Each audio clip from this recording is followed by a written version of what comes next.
استغفر الله. افغانستان کې ولې طوفان شروع شو؟ تر کله به وي؟ ویډیو وګورئ ترڅو دغه طوفان په اړه درته معلومات شریک کړم.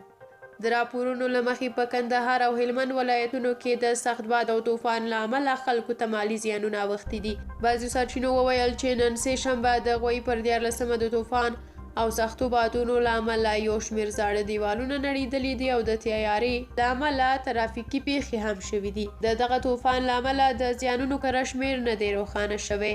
په هلمند کې د دغه نارنجي رنګه طوفان له امله موټر په بلو سراغونو روان و. په تېره یوه میاشت کې دا درېیم ځل دی چې په کندهار او هلمند کې دغه ډول باد او طوفان راځي. په دغه تړاو بیا په ټولنیزو رسنیو کې ګڼ شمېر خلکو خپل نظرونه لیکلي دي چې یو څو یې زه دلته تاسو سره شریک کوم. نصرت خان لیکلی دي: السلام علیکم.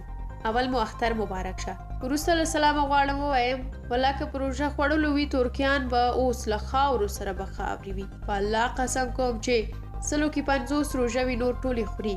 الله جل جلاله دې زموږ توبه قبوله کړي. په دغه تړاو کلیوال حبیب لیکلی دي: دا په طالبانو رحمت وریږي ځکه چې په خلکو یې په زوره روژې وخوړي. ترڅنګ اکبر افغان بیا بل رقم لیکلی دی، وایي چې دا د خدای عذاب دی چې په یو قوم واقع کیږي.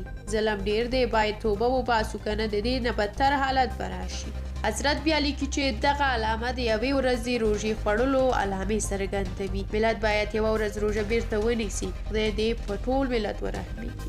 ابراهیم خالقی لیکلی دی: به دعایی که میلیونها مسلمان را به خوردن روزه مجبور کرد، خداوند غضب خود بالای اینها نازل کرده. فاروق خوشحال وایي چې دا ټول د منافقت برکت دی. یو مظلوم ملت په هغو دغو غلطه وي، کله ورته مخ کړي او کله ورته سټ کړي. نور آغا نورني هم بیا د ملا هیبت الله یادونه پکې کړې ده او په طنزي ډول یې ویلي دي چې دا طوفان په ملا هیبت الله اخوند پسې ګرځي او ملا هیبت الله هم ورته قسم کړی دی چې په خدای که مې دلته وګوري. ځکه خو دې طوفان ټول هلمند وکته چې پیدا نه کړ. اوس نمبر د کندهار دی او بیا شاید نور ولایتونه ورپسې وګوري. خدای دې خیر کړي. ډیره مننه چې تاسو ویډیو تر اخره ولیدله. زموږ د سوله افغان یوټیوب چینل څخه نورې ویډیوګانې مه هیروئ. تر بلې ویډیو چې زه راګرځم تاسو ته ښه وخت. الله